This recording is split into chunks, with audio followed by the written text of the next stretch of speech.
Naquela época, quando comecei, não havia muitas lojas. As tatuagens eram mais associadas à cultura criminosa, com muitos gangues envolvidos. Ao tatuar meu pescoço, idosas no metrô me paravam e diziam: "Você vai para o inferno." Alguns artistas pintam em tela, outros esculpem em pedra. Mikhail Anderson escolheu a pele humana como seu meio. Das ruas de Moscou à cena artística de Nova York, ele elevou a tatuagem à arte, unindo realismo, geometria e surrealismo. Você tem que ir devagar. Sinto que cometi erros quando tentei fazer um retrato realista sem nunca ter feito um antes. Quando comecei não havia rede social. Meus mentores diziam: "Seu trabalho é seu cartão de visitas. Tudo que você publica é seu cartão de visitas." Acho que quanto mais mente aberta você for e mais coisas você souber, mais fácil é se adaptar e mudar de uma coisa para outra. Ele cria trabalhos que não apenas decoram, mas contam histórias. Na First Class Tattoos ele construiu mais do que um estúdio. Ele criou um santuário sábio, onde cada linha, sombra e imagem se transforma. Este é Mikhail Anderson.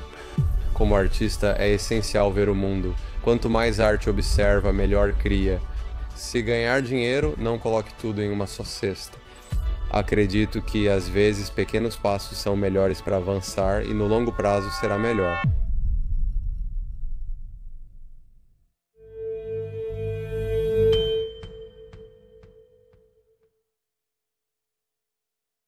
Então me conte como é ser tatuador em... Rússia. Então, antigamente, quando comecei, não havia muitas lojas.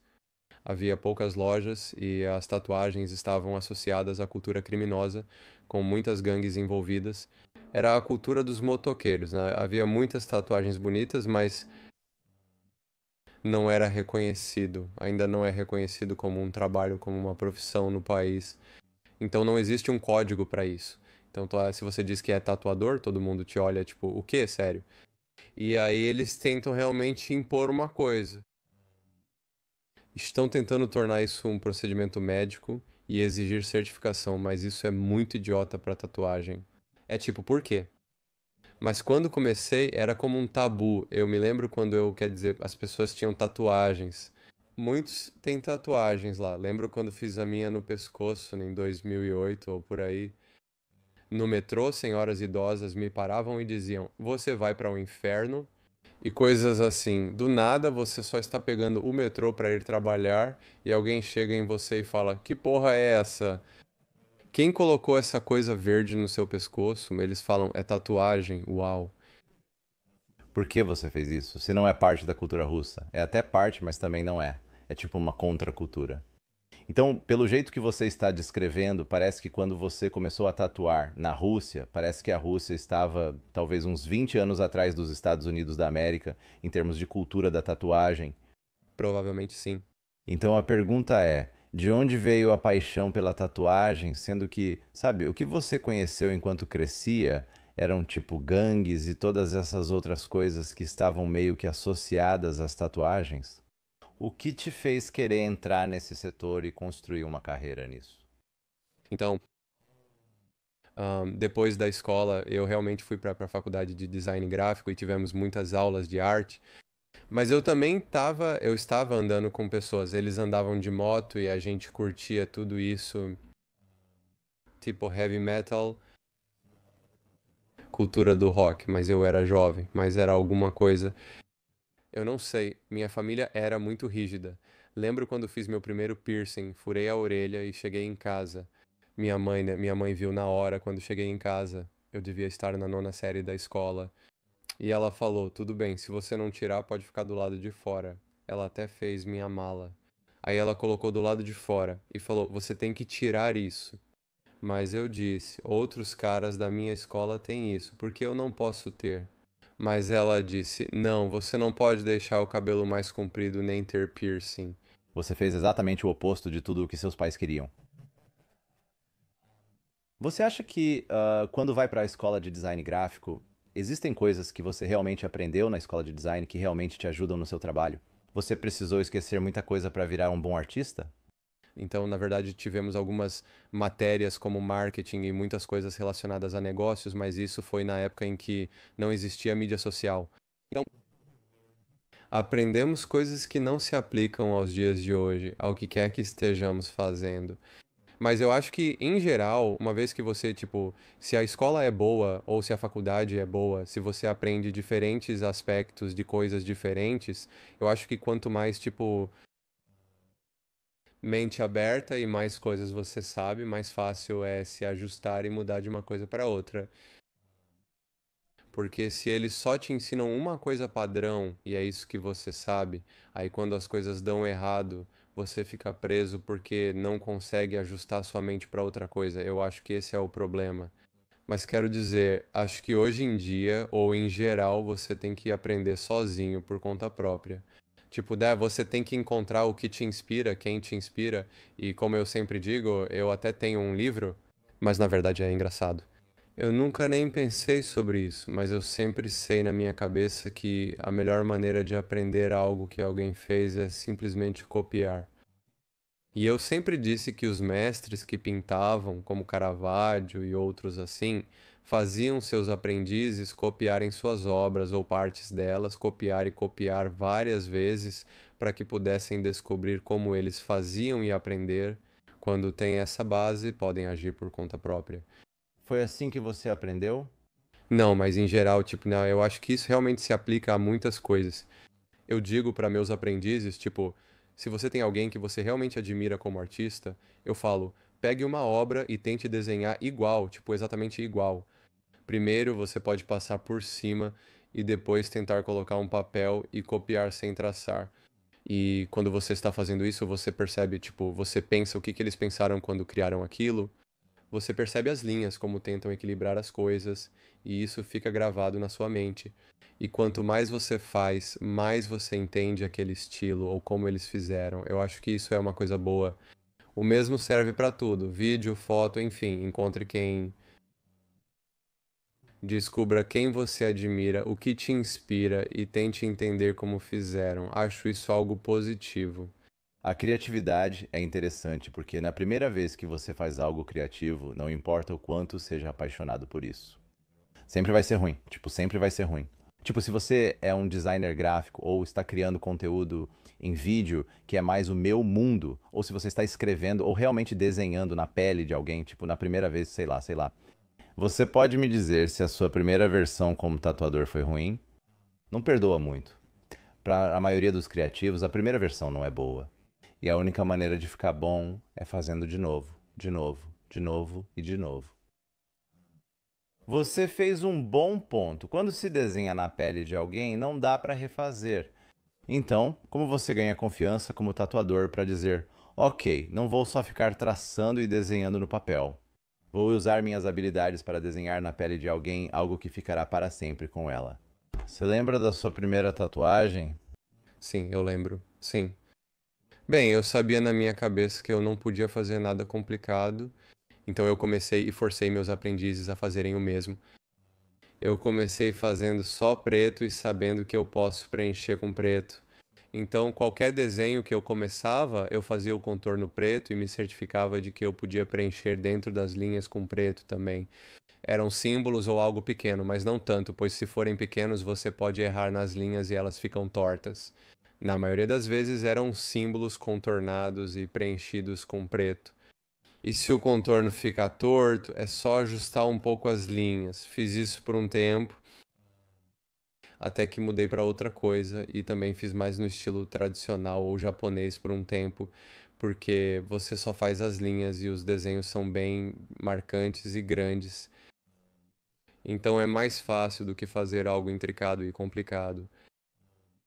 Mas quero dizer, você tem que ir devagar, porque eu sinto que cometi erros quando tentei pular direto para fazer um retrato realista, sendo que eu nunca tinha feito um antes. Tipo o rosto de alguém. É, E todos nós vemos isso virar meme nas redes sociais. isso foi antes das redes sociais. Na verdade, eu tenho um retrato na minha perna que eu removi com laser.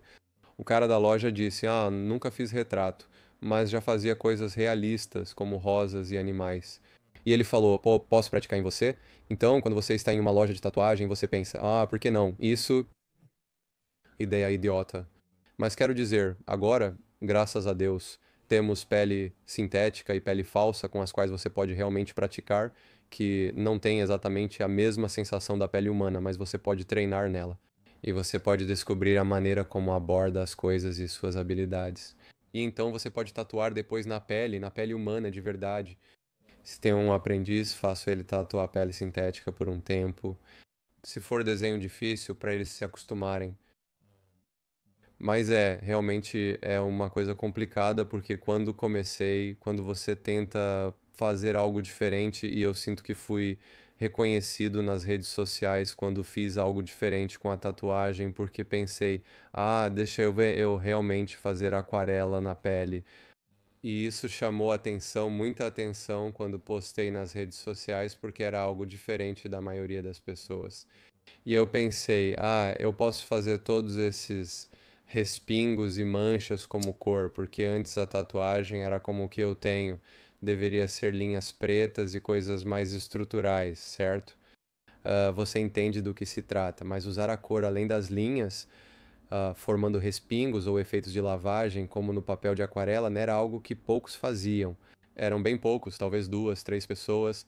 E quando eu pensei, deixa eu tentar fazer algo, é assustador. Você está tentando fazer algo diferente, mas ao fazer isso e postar nas redes sociais, você recebe muita atenção. As pessoas ficam tipo, uau, porque é diferente. E como você sabia?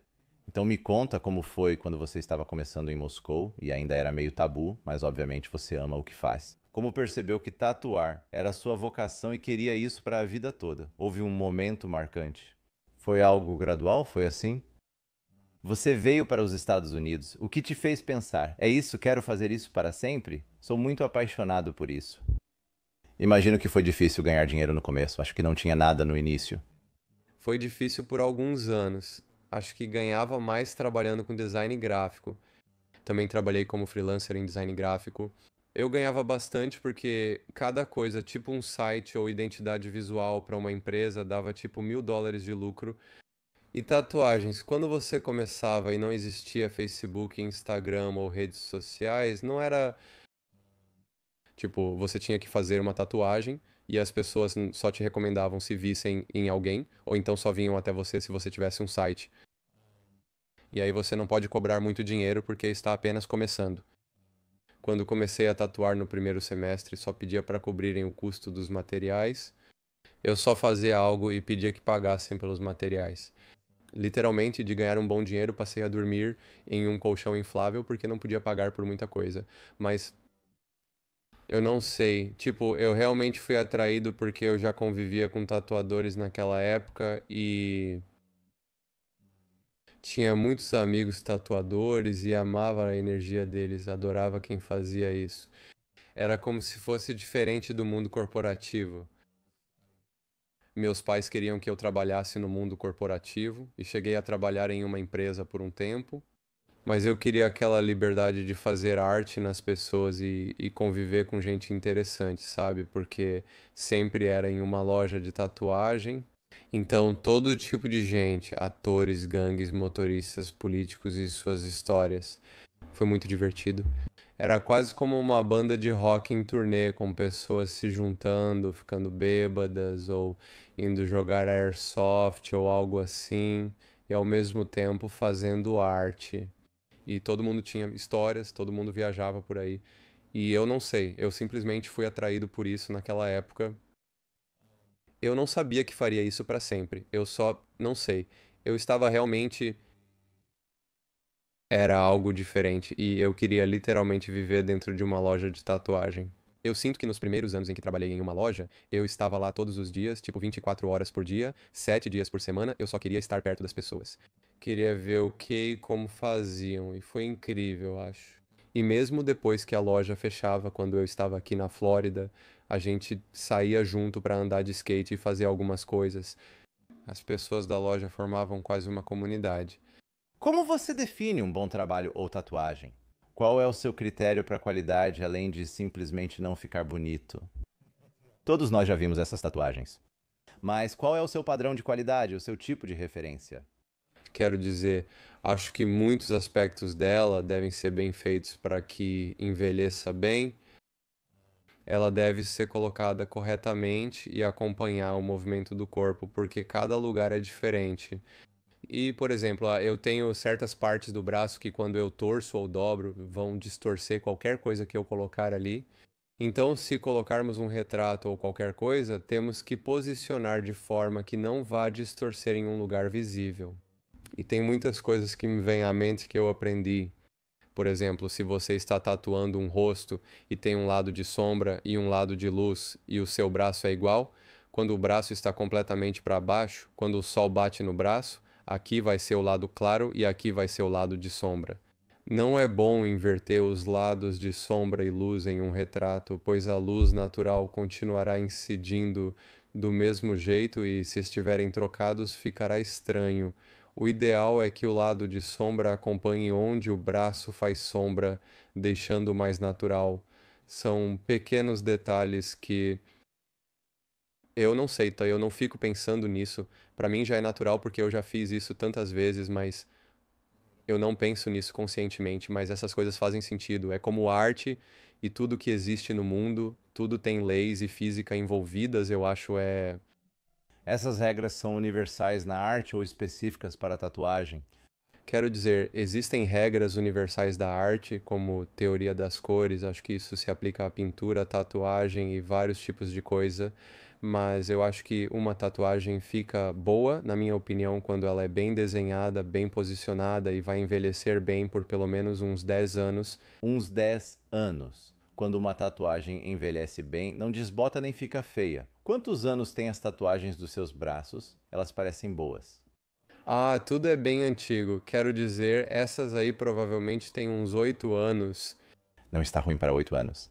Sim, tudo. Tipo, a última tatuagem que fiz na minha perna foi em 2020. Então, eu acho que se a tatuagem é bem feita, ela deve ficar muito boa. E, na minha opinião, uma boa tatuagem deve ser assim. Quando você chega perto de uma pessoa, ela deve ficar bonita, mas quando você se afasta, também deve dar para reconhecer o que é. Tipo, se eu estou mais longe do que você e vejo o que você tem no braço, não deve parecer uma bagunça. Eu deveria conseguir ver pelo menos que tem um fluxo, ou o que é aquilo. Isso, na minha opinião, não é uma boa tatuagem. Quando eu estava olhando alguns dos seus trabalhos antigos, você tinha um teste de qualidade, né? E eu fiquei curioso se isso ainda se aplica, porque você mencionou que se você tirar a cor e ela ainda funcionar em preto e branco, isso é um ótimo indicativo de uma boa tatuagem. Isso ainda é verdade? Sim, especialmente para tatuagens coloridas, né? Eu acho que a tatuagem colorida deve ter valor, porque muita gente tatua todas essas cores, mesmo que seja, por exemplo, uma flor, eles colocam todas essas cores, mas não tem contraste suficiente. Então, não tem preto suficiente, ou nem precisa ser preto. Eu, por exemplo, tenho uma rosa tatuada em mim e o cara não usou nenhum preto nela, não sei por quê, mas a teoria das cores e o equilíbrio das cores funcionam tão bem que tem o suficiente dos tons claros até os tons escuros. Eu acho que para qualquer tatuagem, especialmente as coloridas preto e branco, você vê são valores que vão do preto até o tom da sua pele. E muita gente que tatua preto e cinza usa a pele como o tom mais claro e o preto como o tom mais escuro. Então, quando são tons claros, eles só usam a sua pele. Então, o contraste é assim. Mas quando as pessoas tatuam colorido, algumas acabam deixando meio bagunçado, porque se você transformar em preto e branco, tem muito do mesmo tom de cinza nas cores, sem valor suficiente. Então, se você transformar em preto e branco, quase parece um papel apagado sobreposto como um tapete. Tudo no mesmo tom, mas com cores diferentes. Pode ser vermelho, azul ou outro, mas todos têm o mesmo valor e falta contraste. Isso indica uma tatuagem ruim, na minha opinião, pois no tradicional a pele é deixada como tom claro e mesmo com cor forte ainda há pele entre o traço e a cor. Contraste também. Então, isso dá aquele contraste enorme da cor para a pele, mas muita gente, quando faz realismo ou faz algo com cores, não tem isso em mente, não mantém esses valores. Então, você precisa pensar como design. Eu gosto de colocar um design e olhar no espelho para ver ele invertido, assim eu consigo ver os problemas quando o design está desequilibrado, porque quando você vê com seus olhos, depois de um tempo trabalhando, você se acostuma tanto com o que está vendo que se você vai para o espelho, ele inverte, Isso te força a ver de forma diferente. te obriga a enxergar diferente, o que acho interessante. Eu estava vendo alguns fotógrafos, acho que era Cartier-Bresson ou algo assim, alguém com um nome famoso, ele estava revisando o portfólio de alguém e o cara estava descrevendo que trouxe as fotos para ele e ele simplesmente colocou as fotos de cabeça para baixo, ele só olhava para as fotos e o cara perguntou: "Por que você olha para as fotos de cabeça para baixo?" E ele disse que estava apenas olhando para a luz e o equilíbrio das formas. Eu não estou olhando para a foto do jeito normal, mas quero ver se toda a composição está equilibrada mesmo de cabeça para baixo. É como enganar seus olhos. Quando você coloca algo ou desenha algo no papel e depois coloca na frente do espelho para olhar, aí você vê erros, linhas direcionais, linhas diagonais ou desequilíbrio, tipo, às vezes se tem muita coisa de um lado, você precisa equilibrar de alguma forma do lado oposto, então acaba tendo um contrapeso nas coisas. Isso é tão interessante, né? Então, o que você está descrevendo, eu também já experimentei em um contexto diferente. É quase como quando você é criativo e passa muito tempo em uma peça, e eu escrevo muito, então às vezes percebo que quando estou escrevendo, digamos, no meu laptop e quero publicar um texto, não sei se é parecido ou diferente, talvez seja o mesmo mecanismo no cérebro, mas eu realmente leio em outra tela, ou no celular, ou em qualquer outro lugar, ou leio no dia seguinte, leio em outro lugar para poder prestar atenção nas coisas que, por algum motivo, quando estou criando na primeira versão, é como se o cérebro fosse treinado para pular os problemas. Mas se você encontra uma forma de consumir aquilo de outro jeito, espelhando, virando de cabeça para baixo, mandando para você mesmo, para mim, ler um texto no celular em vez de no laptop, de repente seu cérebro vê todos esses problemas pela primeira vez, que sempre estiveram lá, você só não conseguia enxergar. Então, acho que isso é uma coisa interessante para quem é criativo, porque você se envolve tanto no seu trabalho e acho que deve ter alguma razão psicológica para o cérebro ignorar essas falhas quando você está olhando diretamente para elas, porque você deveria ver, mas não vê, e esse é um jeito de forçar o reconhecimento dos defeitos no trabalho. Acho que é a mesma coisa, né? O que você disse é igual na arte, né?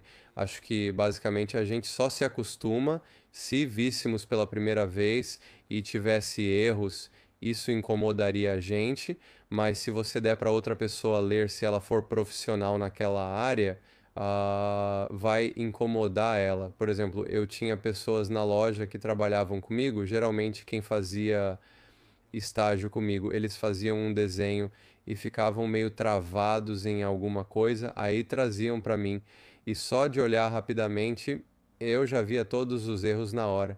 Eu falava, só move isso um pouco para a esquerda, aumenta isso aqui um pouco. Então, o que você disse, acho que é exatamente igual. Se você digita no laptop e depois lê no celular ou em outro ambiente, você começa a ver outros erros ou outras coisas. Quem você estuda? Porque você mencionou que estuda pintores, não pintores modernos, mas pintores renascentistas, arte tradicional. Quem você estuda que te influencia, te ensina e por quê?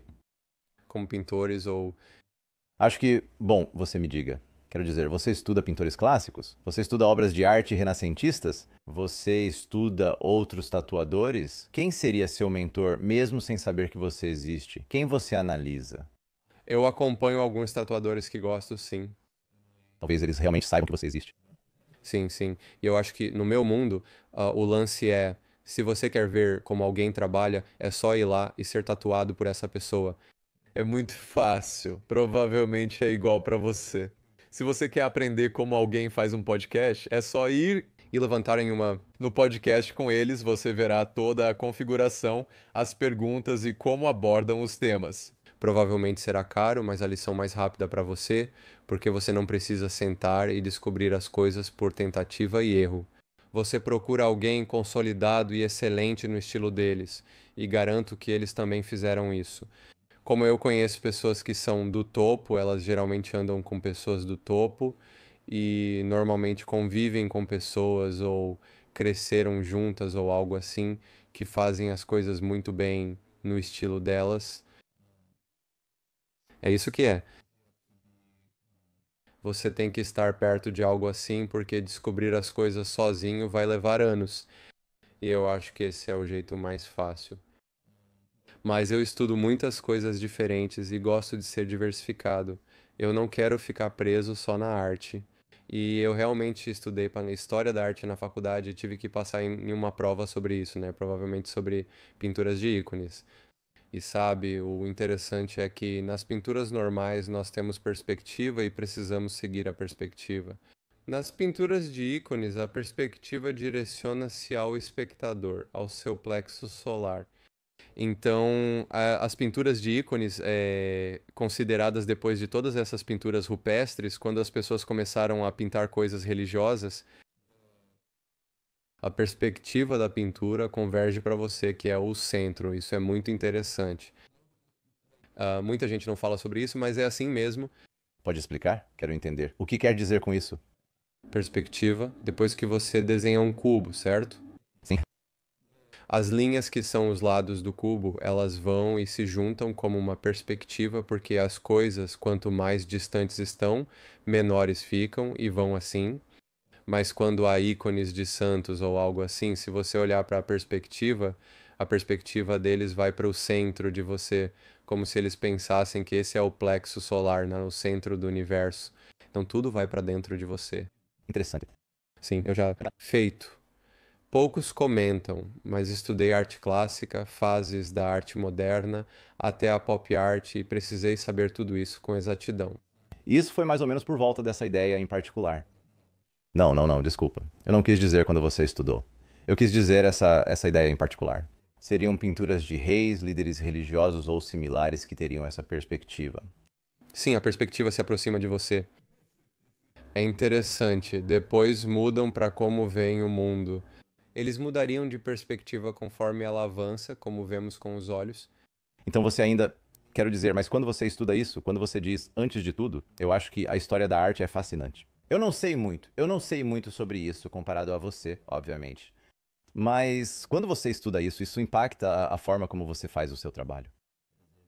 Algum desses temas realmente se cruza com os dias atuais ou não? Sim, claro, mas eu não acho que cheguei tão fundo assim, mas na verdade já assisti ou ouvi alguns seminários de pintores a óleo modernos quando eles descrevem certas coisas. Tipo, se eles pegam uma pintura renascentista e colocam no Photoshop, e o mesmo com aquele preto e branco que eu falei, mas eles transformam a pintura em preto e branco e depois aumentam o contraste ao máximo possível, certo? E eles diriam: olha, o formato da luz enquadra, tudo está iluminado e conectado, e o escuro também está quase todo conectado. Então, se você exagerar nisso, então, certas coisas, uma vez que você estuda, você começa a entender como o contraste funciona, como a luz funciona e coisas assim. Isso definitivamente ajuda na tatuagem e na tatuagem moderna, até mesmo em qualquer estilo, eu acho. Você acha isso? Ok, então vamos seguir para tudo que falávamos sobre o registro reprimido. Hoje há várias ferramentas de inteligência artificial que auxiliam na criação, certo? Sim.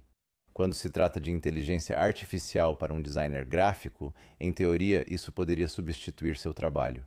Comentei para um tatuador que não acho que isso vá substituir seu trabalho tão cedo, a menos que exista um dispositivo automatizado capaz de desenhar no corpo humano sem intervenção humana.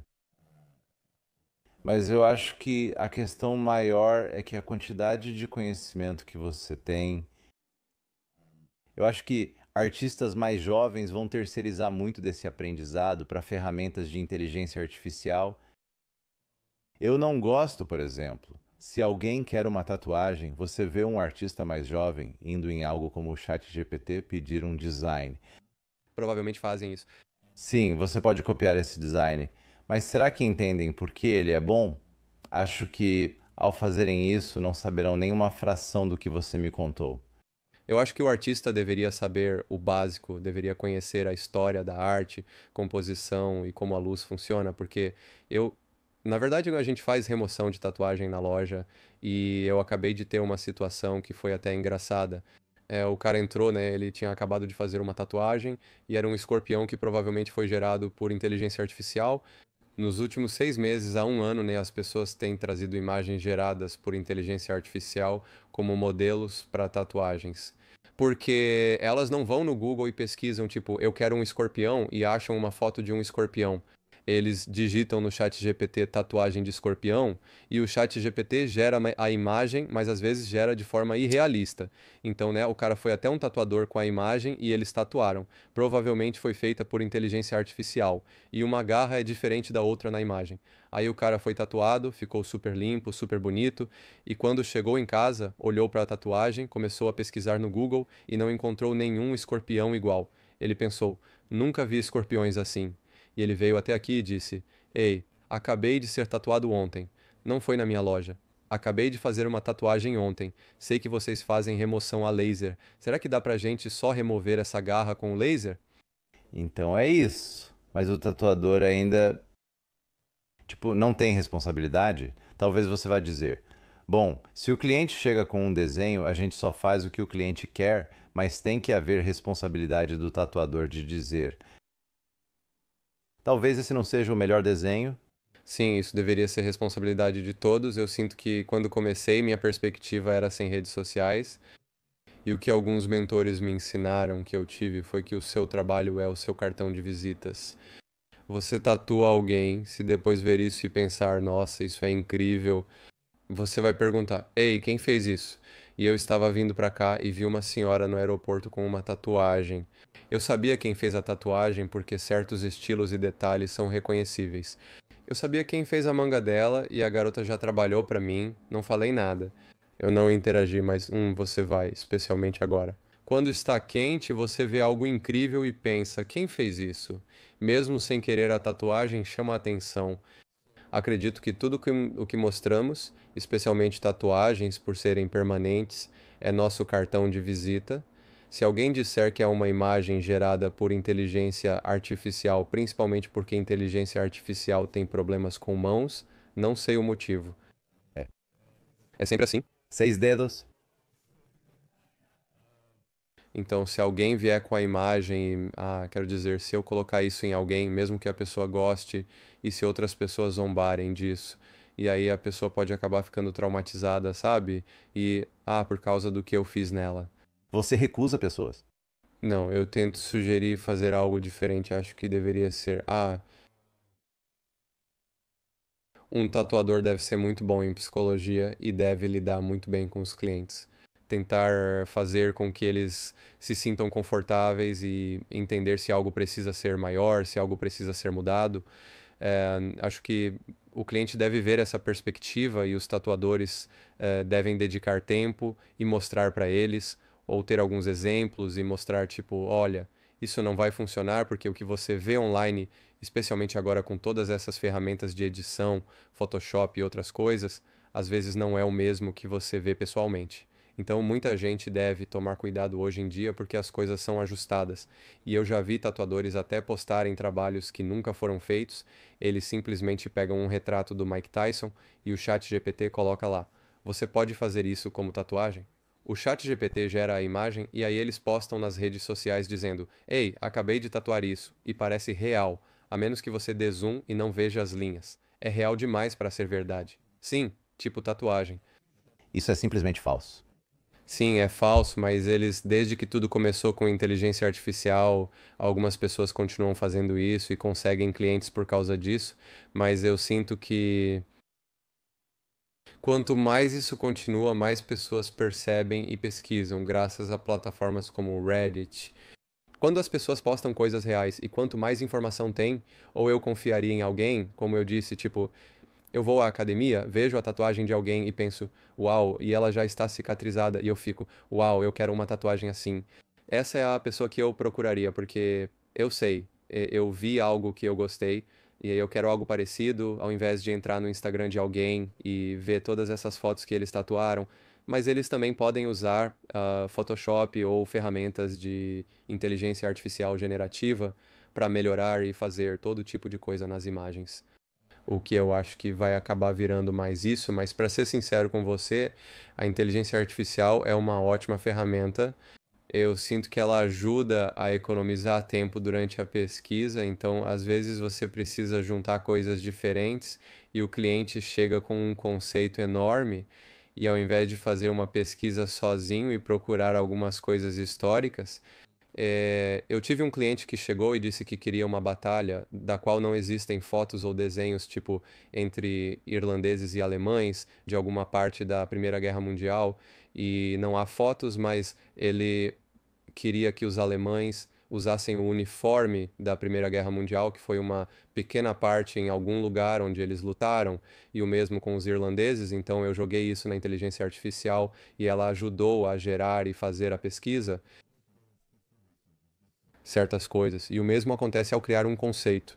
Se você disser que algumas pessoas vão chegar e pedir algo como uma mistura, tipo uma raia flutuando no espaço sideral ou qualquer coisa assim, quero dizer, eu mesmo posso fazer, já fiz coisas assim, mas estou dizendo para as pessoas que têm dificuldade de visualizar, ou tipo, você tem uma ideia, mas tem dificuldade, você pode digitar no Midjourney, em diferentes versões e ver o que que ele gera, e eu já vi fotógrafos fazendo isso para conceitos. Eles simplesmente dizem, tipo, quero uma foto de uma mulher bonita, como uma pintura renascentista em frente a um castelo, com isso, isso, isso, isso, um vestido amarelo, o vestido flutuando. Eles colocam todas essas tags e isso cria o conceito com a luz. Mesmo que você não goste da luz, mas você pode pegar o conceito e então ir até um figurinista e dizer: Ei, você pode fazer algo parecido, inspirado nisso, como um vestido, e aí você procura locações, começa a procurar e busca uma luz parecida, inspirada naquilo, e então você cria o seu próprio. Você não precisa copiar nada que a inteligência artificial gera, mas isso ajuda É uma. a ferramenta e o mesmo com marketing, eu acho, tipo, você pode. Eu estava voando em um avião e vi pessoas digitando, tipo, qual é. Não sei, o cara estava fazendo algum negócio e ele estava digitando quais são os estados com maior desemprego. E ele junta todas essas coisas usando inteligência artificial, tipo, super rápido para a empresa dele. E eu pensei, bom, quero dizer, fazer pesquisa sozinho usando o Google e lendo artigos é mais difícil, versus você digitar lá e isso. NetSuite é um parceiro de sucesso. O que esperar do futuro dos negócios? Se perguntar a 9 especialistas, terá 10 respostas. Quando você começou a ganhar dinheiro e também o que foi que te diferenciou ou qual foi a coisa que você fez que te permitiu ganhar muito mais dinheiro com tatuagem do que o artista médio? Então eu sinto que depois de mais ou menos um ano e meio eu comecei a ganhar algum dinheiro. Dinheiro Moscou? Em Moscou, sim. Provavelmente depois de uns 2 anos eu já conseguia pagar minhas contas e guardar dinheiro, e ainda não existia rede social. Mas eu queria gastar dinheiro viajando. Esse era meu maior objetivo, porque eu sinto que, sendo artista, você precisa ver o mundo, precisa viver experiências, e quanto mais, como eu disse, quanto mais alma você tem, mais arte vê e mais pessoas de outros países conhece, melhor é o que cria. Eu trabalhava para economizar e viajar, conhecer outros lugares e aprender, Viver o máximo possível. e esse era o meu maior objetivo. E então eu sinto que comecei a ganhar uma quantia razoável de dinheiro quando me mudei da Flórida para Nova York. Na verdade, porque Nova York foi um ponto de virada. Quando me mudei para Nova York, o Instagram virou uma coisa e as pessoas começaram a usar o Instagram para postar seu portfólio e construir sua clientela. E foi basicamente quando tudo começou. Mas, eu me lembro de algumas vezes quando fui repostado por grandes páginas públicas e eu ganhava tipo 10 mil seguidores da noite para o dia só por uma tatuagem que eu fiz, e isso era insano. Que eu fiz algo diferente, alguém repostou e de repente meu e-mail estava lotado. Eu recebia de 10 a 15 e-mails da noite para o dia e por dia. E era como uma bola de neve, sabe? Uma vez que você faz algo diferente, uma vez que você atinge um ponto, de repente você tem todas essas marcações. Porque quando eu estava aqui na Flórida, Então você foi para Moscou, depois Flórida primeiro? Esse foi o primeiro lugar onde você ficou depois. quer dizer, eu estava em Nova York primeiro. Para mim, quando comecei a viajar, fui muito para a Europa. Já estive na Europa tantas vezes, em vários países diferentes. Claro, mas não morando lá. Não morando, né? Eu fiquei na Alemanha por uns 3 meses, mas eu tinha amigos lá. Já estive na Espanha, Finlândia, Suécia, Noruega. todo tipo de lugar. Mas eu vim para Nova York primeiro porque para mim era tipo, vamos para os Estados Unidos só para comprar suprimentos e ver as lojas. Não era que eu queria ficar aqui, mas eu queria conhecer outros artistas, experimentar coisas e ver como eram as lojas, porque na Rússia as lojas eram bem diferentes daqui. Aqui, por exemplo, tinha algumas lojas em Vegas ou Miami que eram como um estúdio, onde as pessoas já tinham iPads como portfólios, TVs, era tipo um stand montado, Você falou que na Rússia nem era negócio. sim, para cada coisa e eram filas de pessoas, mas era porque primeiro, eu acho que Miami Ink trouxe muita atenção para isso, e foi quando passou na televisão nacional e depois foi distribuído para o mundo, as pessoas viram, acho que isso chamou muita atenção. E quando eu estava na Flórida, na verdade, Miami era a cidade número um nos Estados Unidos, ou talvez no mundo, em popularidade de tatuagem. Sério? Sim, Não sabia disso. Então, provavelmente por causa do programa, não estou supondo. por causa do programa, pessoas vinham da América do Sul, inclusive de avião. Quando eram tatuados, muitos comentavam: Meu Deus, parece o programa Miami Ink. Ouvi isso várias vezes enquanto tatuava. Quando você cria algo e, tipo, eu assisti ao programa, mas não assisti tudo porque não tinha tempo naquela época. E, quando você está tatuando, eles falam: é como se ele estivesse fazendo quase igual ao que faziam no programa. E era tão interessante ver isso, mas a gente tinha filas na porta, tipo, era uma loucura porque eu ganhava, tipo, $1.000 só de gorjeta naquela época e Naquele momento, ainda não era sua loja.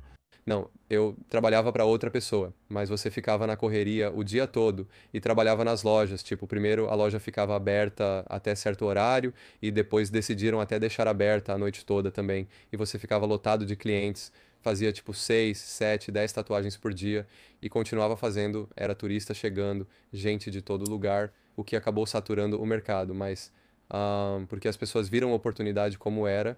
E aí todo mundo começou a abrir loja aqui. Tem dinheiro, né?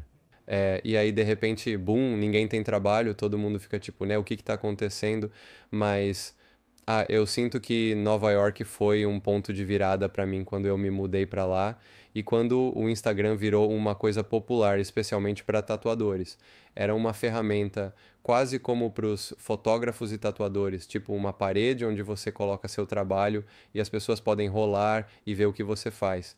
Porque site é uma coisa, se alguém digita tatuador em Nova York, tem um monte de site que paga por anúncio, Google Ads, otimização para mecanismos de busca, essas coisas que aparecem.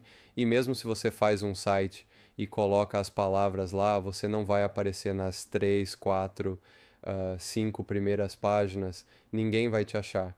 Mas o Instagram era tipo, você posta e pode chegar lá só com uma postagem, um trabalho.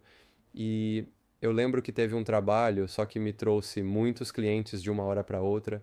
Comecei a receber e-mails porque eu fiz algo diferente do que o pessoal fazia lá e foi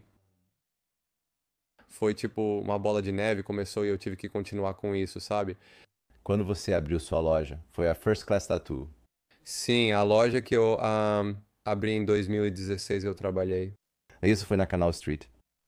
Quando consegui o lugar, o aluguel era mais barato, porque a área era cheia de lojas chinesas e armazéns. Eu buscava um local que pudesse pagar sozinho, mesmo sem funcionários, e ainda lucrar trabalhando por conta própria. Então foi por isso que eu peguei a loja lá.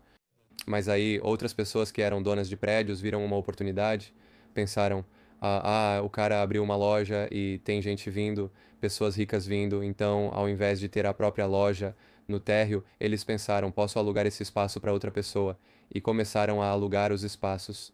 Então quase virou um processo de gentrificação. Então, você começou a gentrificação da Canal Street.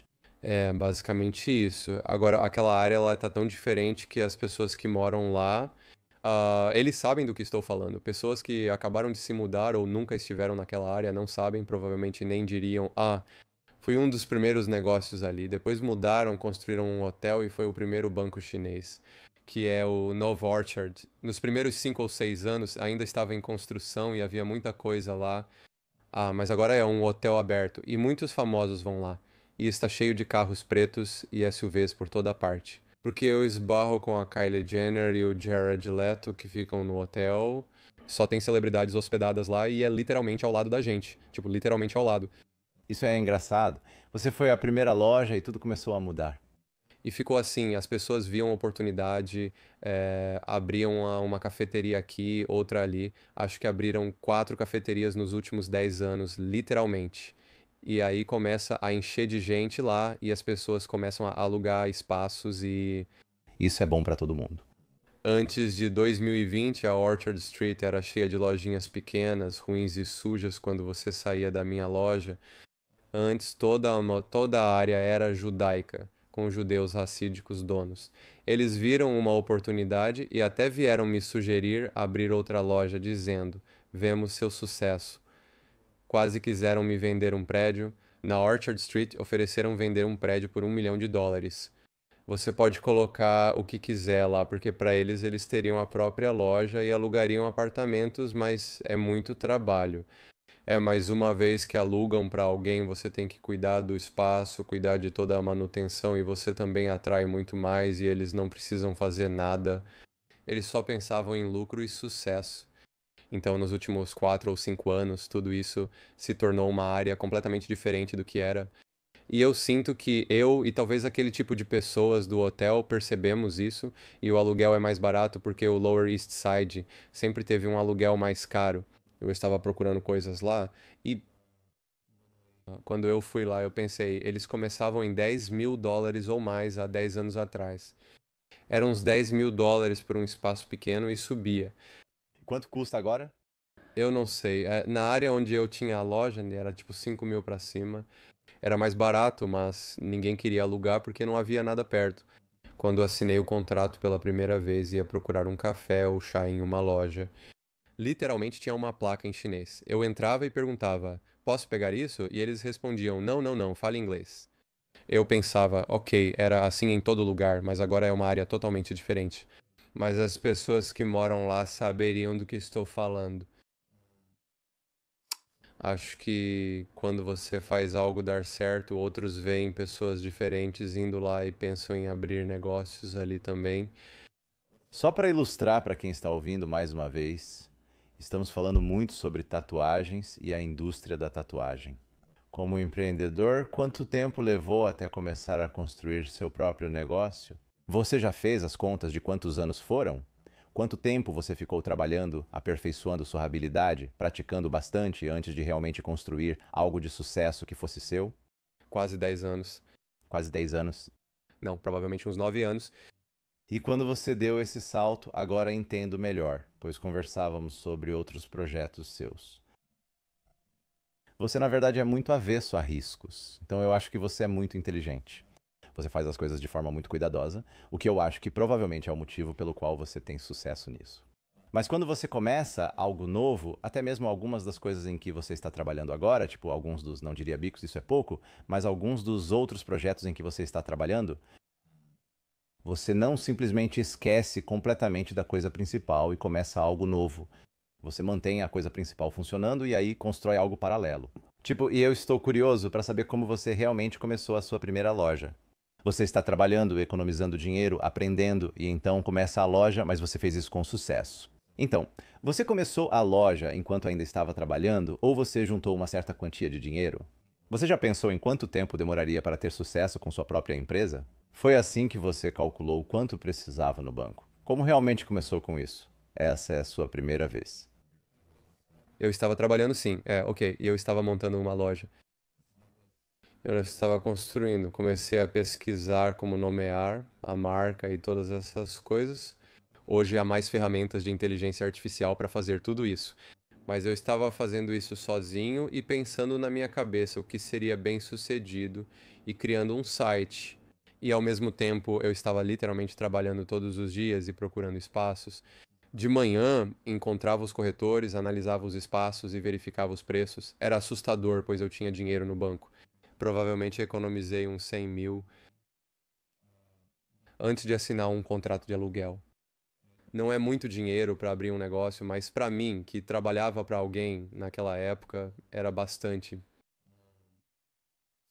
E quando consegui o lugar, eu nem tinha, tipo, eu só tinha uma ideia na cabeça.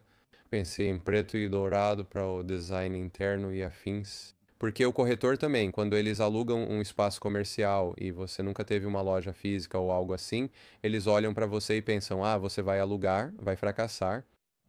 Eles pedem, pode enviar um PDF com o conceito, cores e como será o negócio do caminhão? Sim, tipo um plano de negócios completo. Mesmo que seja só uma lojinha, tive que fazer tudo isso enquanto eu também tatuava. Então foi assim. Ao assinar o contrato de aluguel pela primeira vez, tive pessoas fazendo reformas, o que foi complicado, pois consegui um lugar e fiquei pensando, o que realmente vou fazer com isso? Porque eu pensei, sabe, deixa eu pesquisar e encontrar alguém que possa montar um design. Tinha um conceito mais preciso de um designer, pois quem for construir vai querer ver referências. Comecei a ligar para as pessoas e ouvi que cobrariam 40 a 50 mil dólares apenas pelo design e renderização. E eu pensei, pô, isso é metade do dinheiro que eu tenho? Aí eu falei, não. Então eu perguntei para a empresa que assinou comigo o contrato do lugar. Eu perguntei, vocês conhecem algum pedreiro? Eles me indicaram algumas pessoas e decidi conversar com elas sobre o que queria, pois estava tentando algo mais cosmético. E o preço estava bom. Ele disse, vou cobrar uns 5 mil dólares por semana ou algo assim, sem incluir o material, só pela mão de obra. E eu, como estava trabalhando e não estava lá o tempo todo, quando ele começou, né, a fazer, mas pegaram mais dois projetos paralelos, trabalhavam um pouco em cada e iam para outro lugar. Algumas vezes tirei folga para ir lá e não tinha ninguém, então isso virou um grande problema. E eu tive que contratar outra pessoa para fazer isso, porque aquelas pessoas disseram: ah, vamos terminar em um mês ou dois, sei lá. E eles continuaram enrolando. É, Eles continuavam adiando e fazendo só coisas básicas que estavam levando uma eternidade, porque eles pegaram outros dois trabalhos. Tive que controlar isso, mas achei outros para fazer o serviço.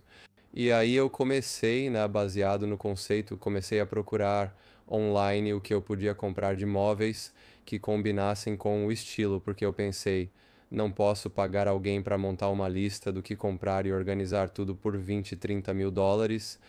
então você tem que trazer pessoas. Você começa a fazer as tatuagens na sua própria loja. Agora você está ficando com 100% do que eles te pagam, o que é ótimo. Quais são as divisões comuns ao trabalhar em uma loja? Na época em que eu trabalhava, né, era 50-50. Agora virou mais algo como 40-60 para as pessoas. Então, o artista pagava mais. Ou como certas lojas na Califórnia e Flórida, provavelmente algumas lojas cobram aluguel mensal da cadeira, outras dividem o valor 70% para o artista e 30% para a loja, mas Nova York, por causa do alto custo, é muito difícil.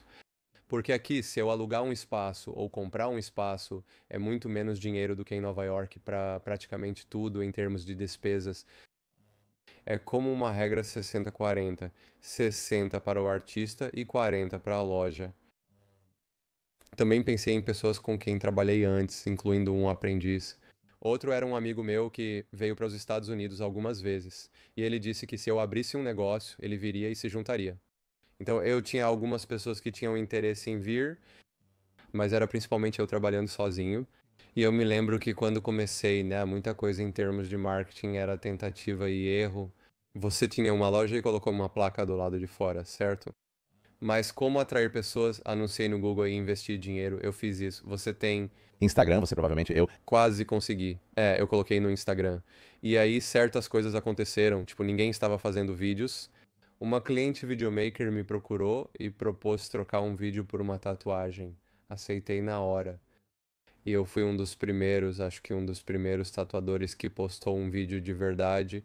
Não só um clipe de celular, mas um vídeo feito com câmera profissional, mostrando toda a loja de tatuagem e o processo. E isso chamou muita atenção porque a pessoa para quem eu trabalhava antes, na verdade, depois que postei o vídeo, ficou irritada e me mandou uma mensagem. Quando saiu, ele disse: Estou feliz por você, fez seu próprio caminho, etc.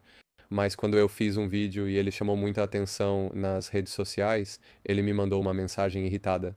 Ele falou tipo, ah, vai se ferrar, blá blá blá, porque ninguém tinha feito isso antes. E eu fui a primeira pessoa que fez. Ele já tentou te processar por alguma coisa? Não. Roubaram um artista que era meu aprendiz, mas tudo bem. Qual foi o momento mais difícil ou aquela coisa que você realmente teve que passar como empreendedor, que você espera que ninguém mais precise passar quando estava construindo sua loja? Acho que o primeiro pior momento foi quando eu realmente tinha algumas pessoas trabalhando para mim e o gerente, que provavelmente era o melhor gerente, mas eles começaram um negócio fora do meu. Mas assim como eu fiz com alguém com quem trabalhei antes, eles tinham um negócio muito maior do que o meu. Quando saí, isso não os afetou, mas se eu contrato 3 pessoas e elas saem, restando só 4 funcionários, é algo grande, pois levaram toda uma base de clientes. Isso. Isso, sim, e eles foram, abriram um espaço e levaram o melhor gerente. Dos meus 3 gerentes, eles contrataram a gerente geral oferecendo uma comissão ou salário maior do que eu pagava. E isso foi realmente, essa foi uma das primeiras coisas dolorosas que aconteceu comigo.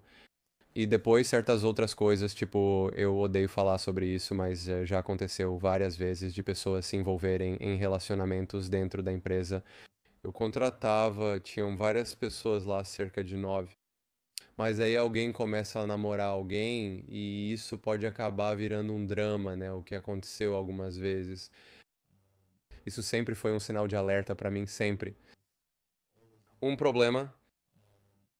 E aí eu sinto que tem outra coisa, né? A gente não se vê de fora, né?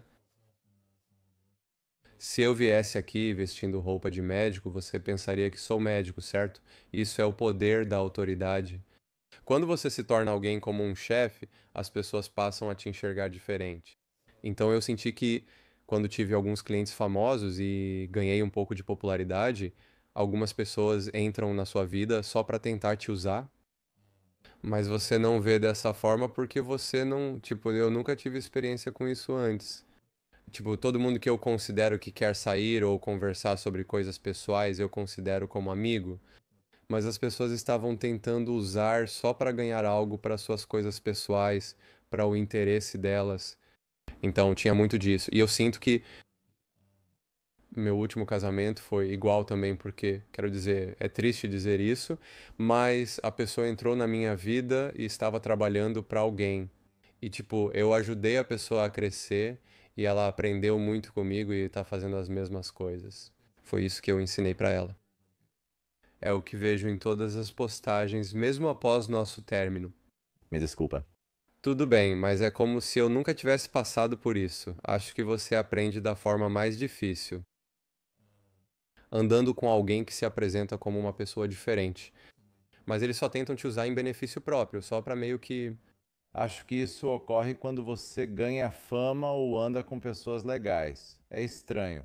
É uma sensação estranha. Quero dizer, geralmente isso significa que você é muito sortudo e que você construiu algo que as pessoas realmente admiram, porque se não fosse assim, elas não tentariam te usar. Eu percebo isso às vezes com o podcast também, porque eu consigo entrevistar pessoas muito legais. Então você só tem que, sabe, você só tem que ter certeza, de que as amizades são honestas e que são realmente amigos. E é isso. Mas eu entendo totalmente de onde você está vindo. Não, mas eu acho que você precisa ser. Eu não tinha experiência com isso, mas agora tenho e vejo as coisas de outra forma. Ninguém tem experiência com isso antes da primeira vez que acontece, né? Tipo, ninguém tem a experiência de alguém se aproveitando deles antes de acontecer pela primeira vez. É, com certeza. Agora, avançando para onde você está agora, o que você está fazendo para se reinventar? Do que você está animado? No que você está trabalhando? O que você está fazendo além de apenas tocar a loja, que obviamente ainda está indo muito bem, mas como você continua se reinventando para continuar relevante, continuar novo, continuar interessante? Bom, no momento eu basicamente estou tentando construir um novo negócio, porque eu sinto que, e isso sempre esteve na minha cabeça também, quando ouvi algumas pessoas falando, elas dizem para não colocar todos os ovos na mesma cesta e coisas assim. Eu acho que o empreendedorismo, como conceito, chega a isso. Esse é o único país, eu acho, no mundo onde você pode ser financeiramente livre e pode construir isso como seu futuro, tipo, você pode ganhar dinheiro suficiente para comprar imóveis ou investir dinheiro em algum lugar onde o dinheiro eventualmente vai trabalhar para você. E isso é Isso é construir riqueza de verdade. Esse é o objetivo final, e as pessoas que não entendem isso provavelmente estão trabalhando para alguém, ou, quero dizer, você pode trabalhar para alguém, mas eu acho que no futuro, o que mudou minha mente foi quando eu falei antes, abordou sobre a cirurgia e tal, é que quando você não trabalha, você precisa de algo que trabalhe por você, porque tudo custa dinheiro, tudo é caro em qualquer lugar que você vá. Tipo, agora em Nova York, você sai de casa e US$ 100 já foram, ou 300. Miami não é muito melhor, né? E se você só está trocando suas horas por dinheiro, mas e se você não puder? E se algo acontecer, se você ficar doente ou ficar incapacitado, se você sofrer um acidente de carro que aconteceu com. Ouço essas histórias porque tenho muitos clientes que contam: acabei de sofrer um acidente de carro. Eu não consigo ouvir, né? Estou paralisado, mas se você só trabalha ali em um emprego no computador, escrevendo ou fazendo algo, trocando tempo por dinheiro, e se não puder fazer isso amanhã, eu acho que isso é algo que todo mundo deveria aprender e descobrir como ganhar dinheiro fora do trabalho e descobrir onde pode investir e o que pode fazer quando o dinheiro está trabalhando para você. E mesmo antes de eu abrir um negócio, eu já tinha uma ideia de que, não coloque todos os ovos na mesma cesta. Você precisa ter diferentes fontes de renda. E eu tenho ali uma pequena fonte, tipo imóveis e coisas assim, onde eu coloco o dinheiro e é uma renda passiva. Ó, eu não coloco muito, a menos que aconteça alguma coisa, se acontecer algo grande, tipo o telhado sair de uma casa ou outra coisa, aí você precisa colocar muito dinheiro nisso. Mas você realmente possui imóveis, tipo, você comprou imóveis e coloca alguém pra administrar pra você. Não, eu mesmo faço, mas é melhor colocar alguém para administrar. Tipo, né, o objetivo final é automatizar as coisas para que funcionem para você, para que você não precise trabalhar. E eu acho que muita gente deveria pensar assim. E o mesmo vale para a indústria. Se algo está em alta, se você fez algo de sucesso, você não pode ficar preso nisso. Porque em 5 anos ou 4 anos a economia pode mudar, a opinião das pessoas pode mudar, tudo é tão dinâmico que quando eu disse no começo, eu falei que quando comecei no marketing, não existia rede social e a gente estudava marketing, como fazer pesquisa, enviar mala direta ou colocar coisas em outdoor. Era isso que a gente aprendia, mas agora é completamente diferente, é outro mundo. E eu acho que crescer em diferentes direções ajuda nos negócios, ajuda a ser mais diverso, porque às vezes você literalmente tem que mudar de direção, tipo as empresas. Pensa numa empresa como a Nokia, era uma empresa enorme com os celulares, mas por que que eles não fazem mais celulares? Onde estão os celulares? Porque o iPhone dominou, porque eles não quiseram se adaptar, e criar algo diferente, talvez porque tinha muita estrutura na empresa e eles não conseguiam chegar a um acordo. Muito devagar, né? Ou Se movem devagar, tanto faz, mas empresas bilionárias às vezes somem blockbuster. tanta coisa. Quero dizer, você pode citar tanta coisa assim, mas você tem que se adaptar e se você ganhou uma certa quantia de dinheiro, não deve colocar todos os ovos em uma cesta só, porque se você vacilar e cair, esses ovos vão todos quebrar. Você precisa colocar dinheiro em coisas diferentes, que eventualmente essas coisas vão trabalhar para você. Eu acho que esse é o único país que permite isso, porque de onde eu venho, muita coisa é controlada pelo governo, muita coisa mesmo. Tipo, se eu for abrir um negócio na Rússia, eu posso ser empreendedor até certo ponto, a não ser que eu ganhe tipo 2, 3 milhões de dólares, aí o governo se envolve. E isso nem é muito dinheiro pra empreendedorismo, quero dizer, nos Estados Unidos, tipo, Você nem consegue comprar um apartamento estúdio. Em Nova York, US$ 1 milhão é comum, é insano, mas na Europa e outros países, por serem pequenos e controlados pelo governo, se você ganha esse dinheiro, tudo bem, mas se ganhar mais, o governo chega e diz: agora você trabalha pra gente. Na Rússia, se abrir um negócio de sucesso e lucrar muito, o governo intervém. Você não pode ser dono, agora trabalha pra gente. Eles não permitem que alguém ganhe muita influência e possa ameaçar o governo. isso foi o que aconteceu com Jack Ma e o tipo, o Partido Comunista Chinês ou a República Popular da China, né? Tipo, ele era bilionário e falava demais e eles não gostaram disso. Aí ele sumiu por um tempo e depois voltou e de repente ele não fala mais tanto assim. Entendo também, acho que precisamos ser muito. Tipo, nós somos tão abençoados por ter a oportunidade que temos nos Estados Unidos da América e, tipo, o fato de que você realmente pode fazer o que quiser em um grau significativo, desde que seja legal. Você pode construir o que quiser, pode tomar qualquer decisão que quiser, pode criar empresas que nunca existiram antes, pode largar seu emprego, pode fazer o que quiser. É, com certeza. E é isso, realmente é uma benção. Acho que as pessoas às vezes esquecem como é o resto do mundo. Funciona assim, eu tenho estado. Fiz alguns investimentos em equipamentos de produção e afins, basicamente. Você também gosta de fotografia.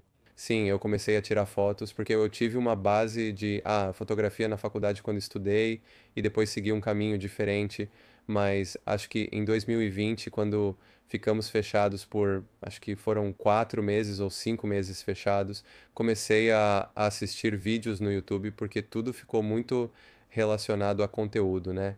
Então pensei, deixa eu assistir uns vídeos no YouTube sobre como fazer vídeos, como criar conteúdo porque antes eu contratava pessoas e pagava muito dinheiro para fazer algumas coisas, tipo US$ 1.000 por um vídeo pequeno. Aí pensei, e se eu comprar uma câmera e aprender algumas coisas e começar a fazer eu mesmo, só para a loja mesmo? E quanto mais eu fui entrando nisso, mais eu mergulhei em aprender sobre isso, e eu sinto que se você quer ficar bom, você tem que entrar na indústria para Se envolver de verdade nisso.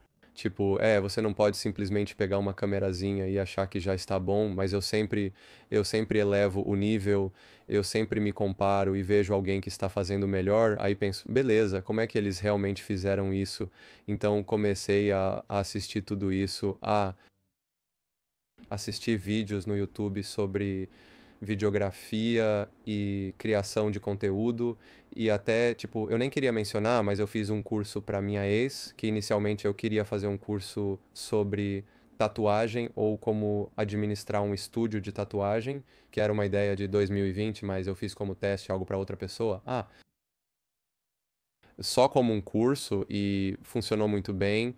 E a gente postou online e ela estava fazendo umas vendas, tipo uns US$ 100 por mês, só com um curso pequeno e curto. Mas para mim foi um caminho de aprendizado. E aí eu meio que mergulhei mais nisso, porque tudo é mais criação de conteúdo. E aí você posta nas redes sociais, mas você acaba comprando todo esse equipamento e fazendo todas essas coisas. Então, eventualmente, eu pensei, como é que eu faço algo realmente cinematográfico? Eu queria saber como conseguir isso, então comprei uma câmera cara, e fui me interessando cada vez mais por isso nos últimos 5 anos. E agora você tem uma das. Tipo, agora você tem uma coleção enorme de lentes também. Sim, Você está sendo muito modesto quando diz que faz isso como a maioria das pessoas. A maioria das pessoas, quando entra nisso, compra algumas câmeras, aprende a fotografar, aprende sobre iluminação, aprende sobre abertura, aprende todas as coisas importantes para isso. Mas agora você tem uma coleção de lentes vintage. Então, mas é. para mim, agora isso me dá dinheiro, porque a ideia inicial era que eu comecei a pesquisar e você olha para um filme e pensa, como isso foi realmente filmado? E aí você começa a ler e descobrir as coisas. Então, quando eu estava fazendo alguns aluguéis, eu tentava conseguir coisas que ninguém tinha, mas que eram realmente valiosas. E eu acho que nos últimos anos as pessoas estão procurando algo diferente, porque quando as câmeras começaram a evoluir, era sempre um sensor melhor, uma qualidade melhor, mas tudo ficou igual.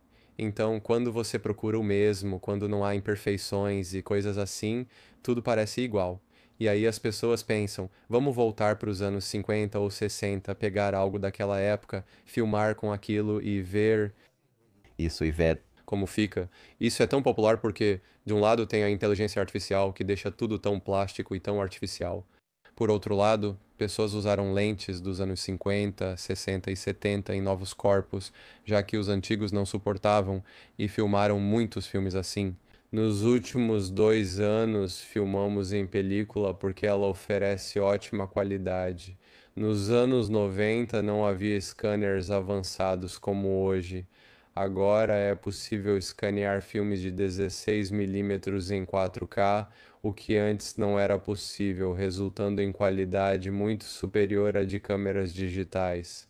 Quero dizer, fica muito melhor e aí eles filmam filmes com isso porque a película em si tem uma aparência melhor, reage diferente à luz. Então, sabe, quando eu mergulho em alguma coisa, começo a pesquisar, você começa a perceber, ok, isso fica bom, mas como foi realmente feito? E você vê que muitos filmes e comerciais hoje em dia são filmados em película e eles colocam grandes orçamentos, porque a película custa mais, mas simplesmente fica diferente, fica bom.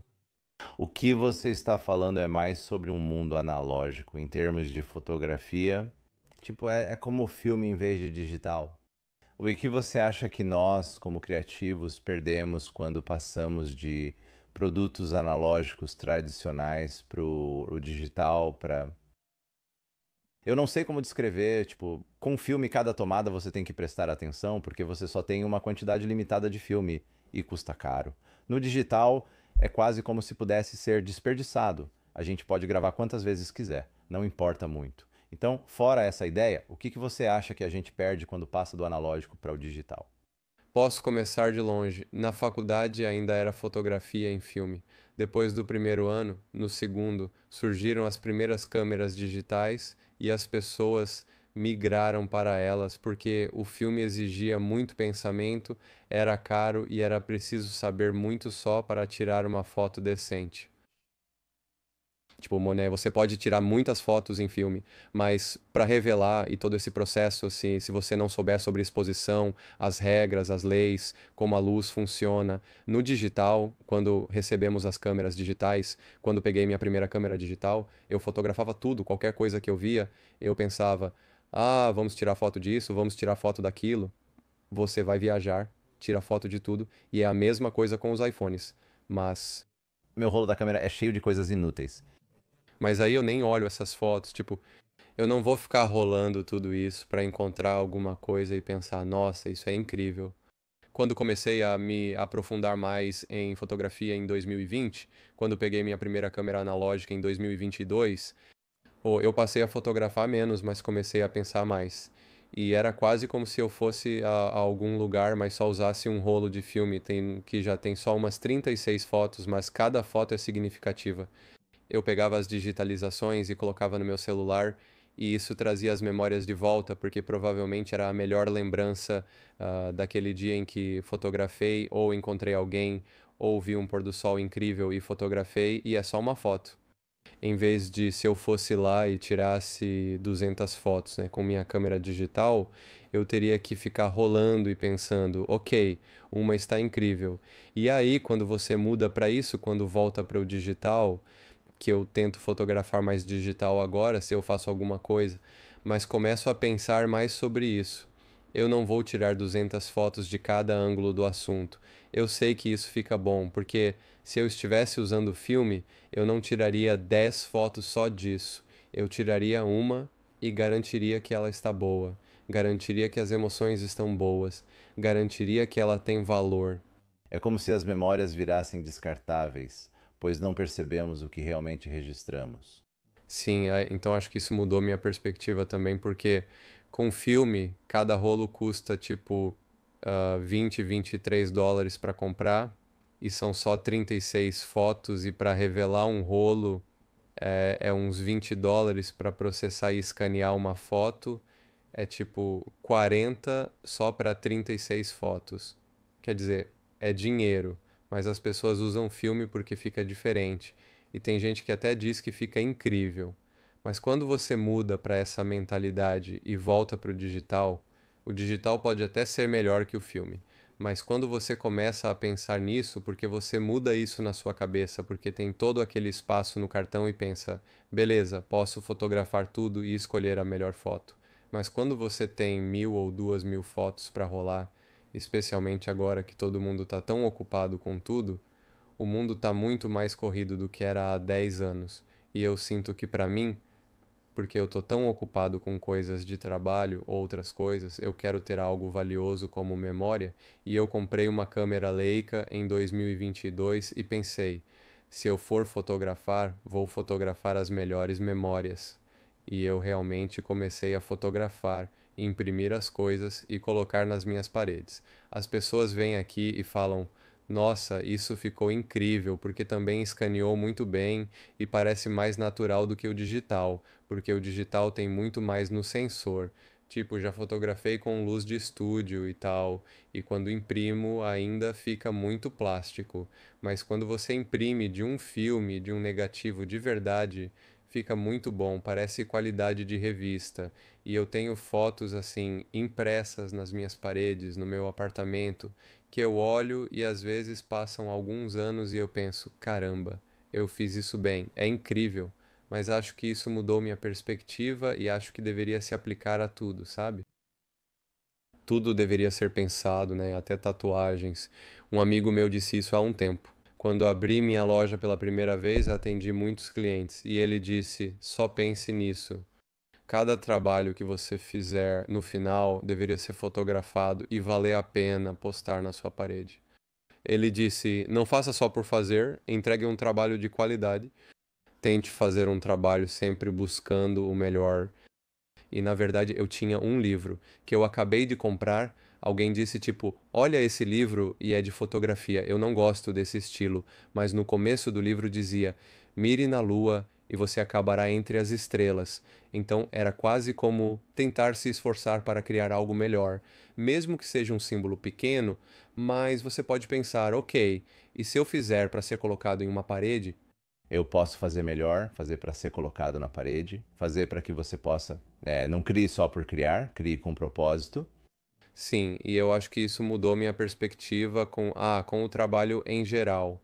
Eu acho que você pode mirar mais alto e planejar também, tipo, as pessoas dizem que quando você vive sem um plano para o negócio, para você mesmo, né, você pode ter um plano, não significa que vai acabar daquele jeito, mas mesmo se você decidir correr uma milha, se você correr 20 ou correr 5 milhas, mesmo que na primeira vez você corra 20, você já fez alguma coisa, sabe?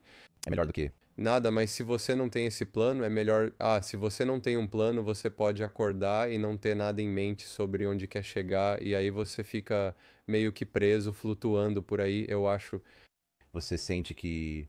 Bem, eu ia perguntar quais são as lições da fotografia que impactaram sua tatuagem. Mas acho que essa é a resposta. É tipo, seja intencional. Eu acho que também há a própria fotografia e tatuar é ver a luz, é muito importante ver a luz, ver as formas, ver a composição. Há cores complementares, como as cores funcionam na natureza. Porque isso vale para tatuagem, por certos motivos. Exceto tatuagem tradicional feita com três cores, preto e branco, aí é diferente. Ao trabalhar com realismo colorido, é essencial conhecer teoria das cores, como sempre digo e ouço dizer.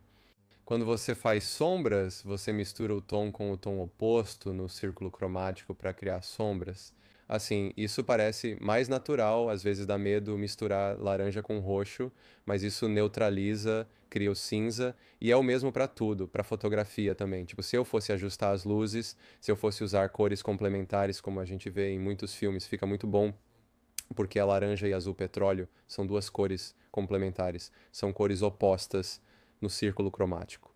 Quando colocamos o fundo em um tom azul petróleo e a sua pele pode ser puxada um pouco mais para o laranja ou para o laranja mesmo, fica muito completo, agradável aos olhos.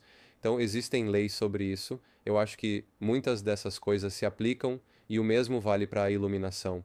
Se você pegar uma pintura renascentista, como eles chamam, iluminação Rembrandt ou iluminação de Hollywood, certo?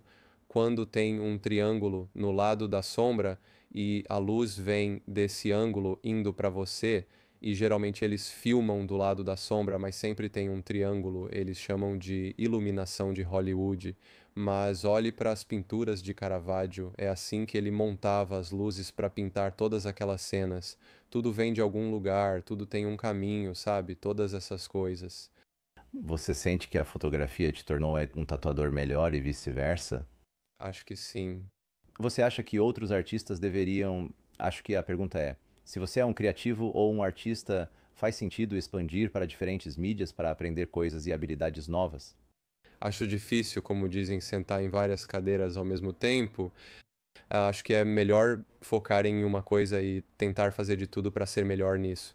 Então, se você faz tatuagens, é bom fazer arte, pintar por fora, ir a seminários de arte, mas fotografia agora se aplica à tatuagem, porque primeiro tiramos fotos das nossas tatuagens, porque antes não fazíamos isso.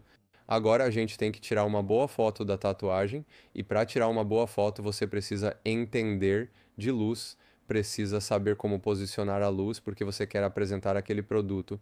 E aí, indo ainda mais além com todos esses reels, você precisa ser um criador de conteúdo a ponto de conseguir fazer o vídeo ou entender o que as pessoas gostariam de assistir, que tipo de vídeo elas assistem. Então tem muita coisa envolvida agora, mas eu acho que é difícil ser um fotógrafo realmente bom e um bom tatuador ao mesmo tempo, porque sinto que você precisa fazer a mesma coisa constantemente, precisa colocar aquelas 10.000 horas que você precisa colocar de trabalho consistente, porque eu tiro fotos em estúdio e fotografo tipo uma vez por mês quando alguém me pede, mas eu sinto que se eu fotografasse em estúdio todo dia, eu seria muito bom nisso. Eu só preciso chegar nesse ponto das horas e daquela experiência, daqueles pequenos detalhes que você percebe quando trabalha mais, você vê, tipo, ok, eu posso pedir para virar a cabeça para esse lado, posso colocar a luz daquele jeito. Isso acaba vindo mais de forma subconsciente quando você está em um ambiente estressante, eu acho. Tudo que a gente faz mais vezes fica como uma marca no nosso cérebro. A gente faz com as mãos sem nem pensar. Mas quando somos jogados nesse ambiente, num ambiente estressante, se a gente não tem o suficiente de tipo aprendendo aquilo, a gente vai acabar ferrando tudo. A gente vai errar. O mesmo vale para esportes. Tipo, eu faço jiu-jitsu há um tempo e acho que quando te fazem repetir um movimento constantemente, só um movimento ou uma fuga durante a aula inteira, ou por uns 30 minutos, aí você volta depois de uma semana e tem que fazer de novo, ou eles têm que revisar como você aprendeu, porque tem que virar memória muscular e tal. Acho que tudo, até escrever livros, é como memória muscular, só precisa desenvolver até certo ponto em que você conhece o básico, conhece as regras e aí pode criar algo por conta própria. Adoro isso. Quando você entende a essência, percebe a diferença entre aprender algo para ajudar em outras áreas do trabalho e aprender para ser mestre nisso. Por exemplo, você pode aprender fotografia ou pintura. Aprender diferentes tipos de arte e meios artísticos pode ajudar como tatuador, mas não significa que você precise se tornar. Você não vai ser o melhor nisso. Tipo, eu nem sei o nome dos grandes fotógrafos. Tenho certeza que você sabe, mas não precisa fazer isso profissionalmente. Você acha que a tecnologia ela é boa ou ruim para a arte? Eu acho que a tecnologia é boa para a arte porque, historicamente, muitos grandes artistas não foram reconhecidos. Alguns literalmente pintavam ou fotografavam coisas incríveis, como Vivian Maier, que tirou fotos e após sua morte alguém achou tudo no apartamento. Ela ficou famosa. Isso acontece com muitos artistas, é verdade. Havia muitos artistas naquela época. E eu sinto que agora, com a tecnologia e a possibilidade de se tornar viral ou postar algo que pessoas de outras partes do mundo podem ver, isso é incrível. Eu sinto que antes era como um rótulo para o artista, que artistas são alcoólatras, artistas estão sempre sem dinheiro, eles estão sempre passando fome. Não é visto como um bom caminho. Os pais pensavam assim: ei, você precisa de um emprego de verdade. Você precisa ser advogado, médico, ou outra coisa para ganhar dinheiro. Mas como temos tantas ferramentas gratuitas às quais podemos ter acesso, podemos alcançar um grande público pintando algo, vendendo cópias e criando uma galeria de arte. Hoje podemos ir a outro país e fazer uma exposição de arte, algo impossível antes da tecnologia. Isso é verdade. Era só se fosse falado ou em jornais ou pessoas. Se as pessoas começassem a falar sobre algo, eram essas pessoas que ficavam conhecidas, mas havia tantos artistas antigamente que só pintavam em casa e quando morriam, ninguém sabia. Morriam alcoólatras, morriam pobres e ninguém sabia. E aí alguém descobriu agora, tipo, caramba. E então todas as obras deles foram vendidas por bilhões de dólares agora. Depois que eles morreram, mas seria melhor se essas pessoas não tivessem que viver assim. O que talvez, não sei, sempre tem, sabe, uma luta da sua carne e da sua alma. Tipo, o artista tem que ser espiritual, de certa forma, para conseguir criar algo maior. Então, eu acho que talvez estar com dor ou passando por dificuldades leva as pessoas a criar algo. Sim, fiquei curioso se você acha que as pessoas perdem habilidade em sua arte quando a vida está boa demais. Porque até hoje em dia, se você pensar em artes marciais, pessoas como Conor McGregor, depois que conseguiram o que queriam ou ganharam dinheiro, não treinam tão duro. Ele não consegue mais lutar em alto nível. Mas se você voltar no tempo, quando não existia mídia social e você não podia alcançar essa fama, né, como Mike Tyson ou outra pessoa, quando não havia dinheiro que você pode ganhar hoje em dia por causa das redes sociais, ou como Júlio Chaves, quando ele teve tipo 200 lutas, sei lá quantas. Agora são duas ou três lutas e se você for um bom personagem, pode ficar tão famoso que os patrocinadores vão te pagar mais do que nunca antes.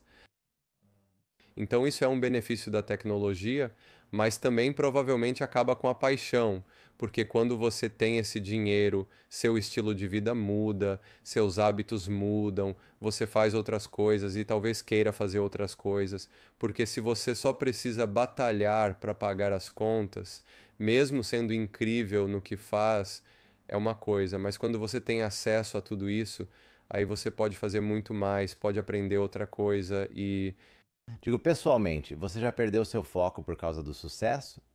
não, nunca perdi, mas também não sei como seria se eu ganhasse tipo 20 milhões de dólares. Não sei como seria esse sentimento.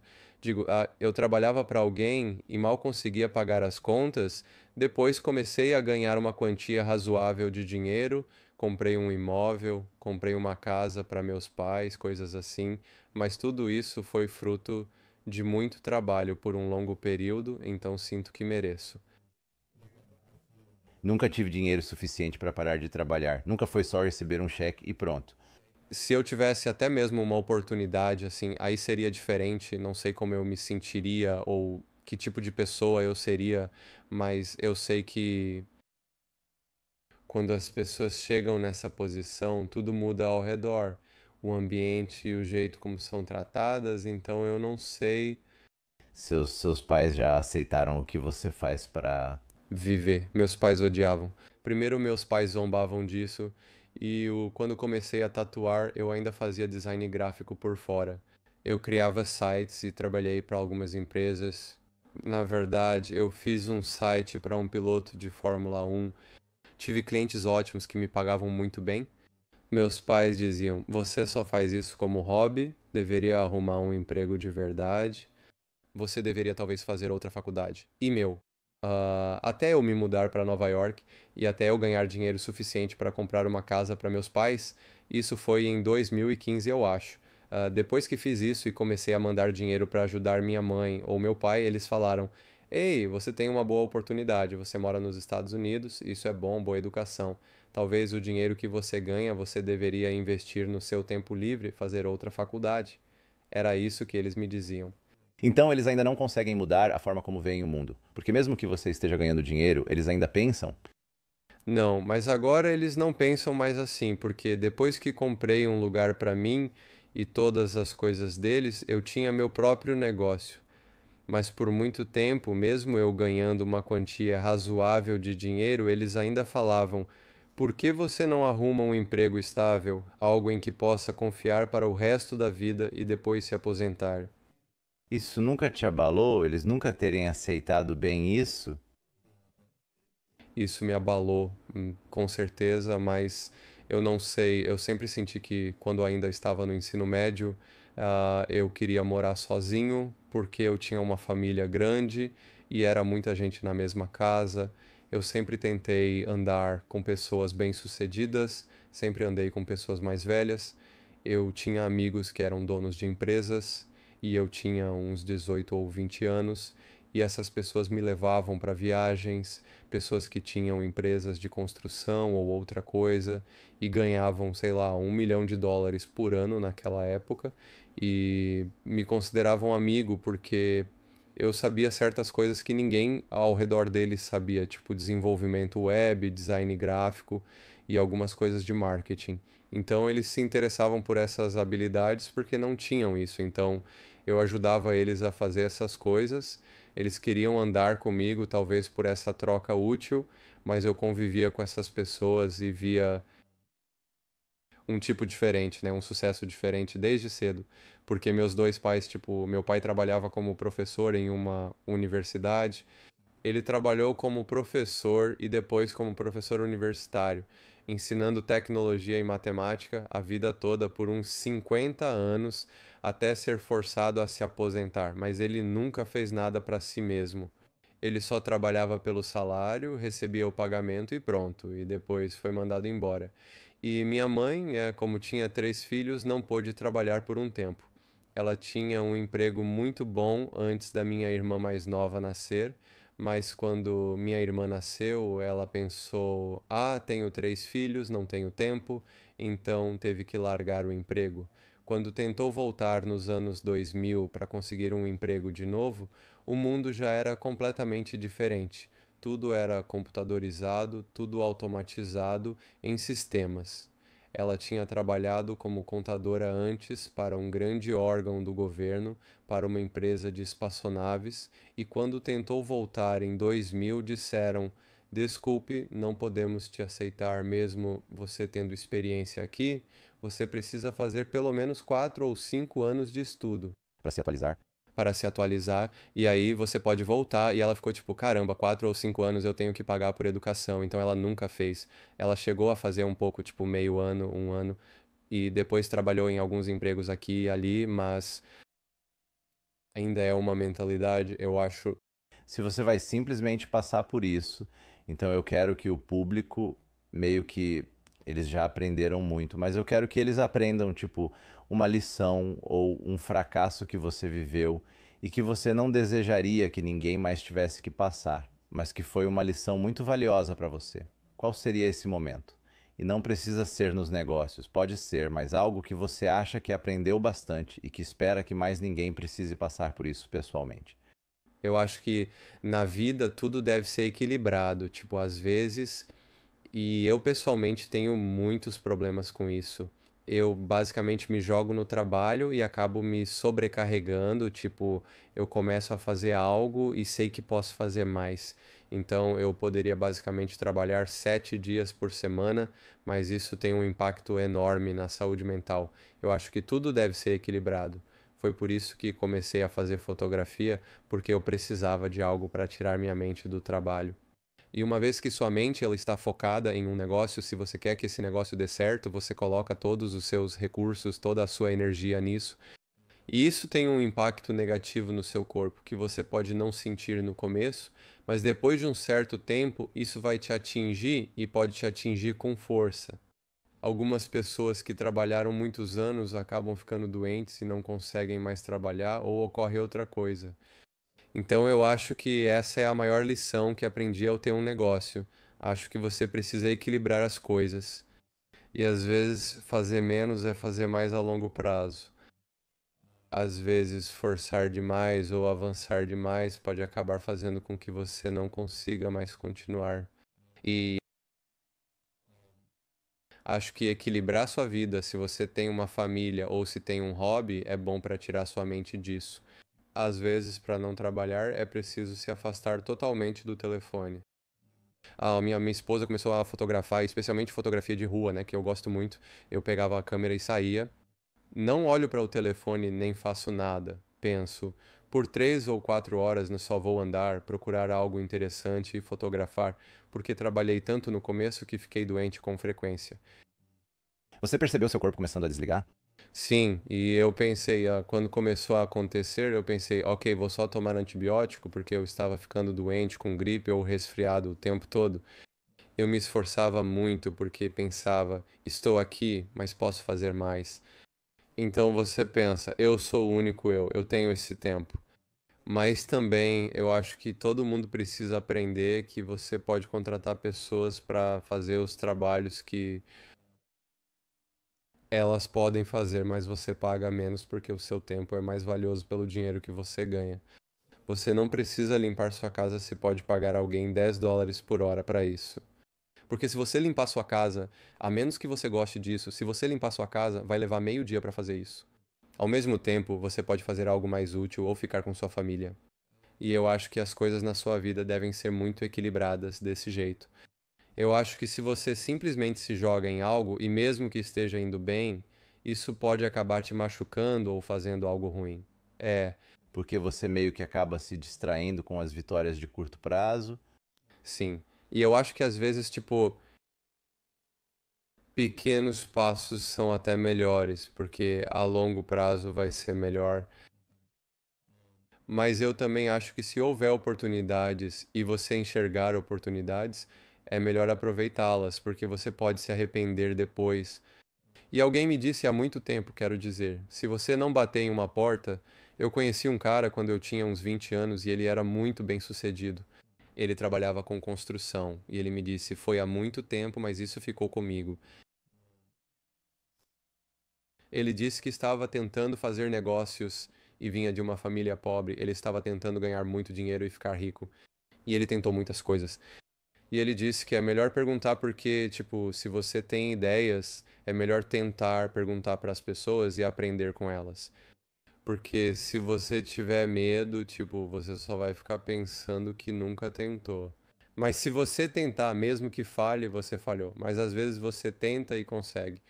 E ele disse que, quando terminou a universidade, falou: Eu bati na porta de todo mundo porque queria ser bem-sucedido. Ele disse: Entrei nisso, vendi elevadores, não deu certo. Tentei outras coisas, também não funcionou. E então ele abriu uma construtora, fez muitas conexões e começou a ganhar muito dinheiro. Ele estava faturando milhões de dólares com isso. Mas ele disse: Eu fracassei tantas vezes, eu tinha dívidas, tinha gente lá irritada comigo, tinha isso e aquilo. Mas você aprende com seus erros. E eu acho, como na minha vida, muita coisa foi aprender aqui e ali com diferentes pessoas com quem convivi. E eu acho que desde cedo eu meio que vi como essas pessoas, por causa do sucesso delas, os padrões e todas essas coisas, também acho que você pode contratar pessoas para fazer outras coisas para você, para as pessoas não se espalharem demais. Se você quiser fazer pesquisa de marketing, se quiser fazer outra coisa, você pode contratar pessoas, terceirizar isso para outras pessoas.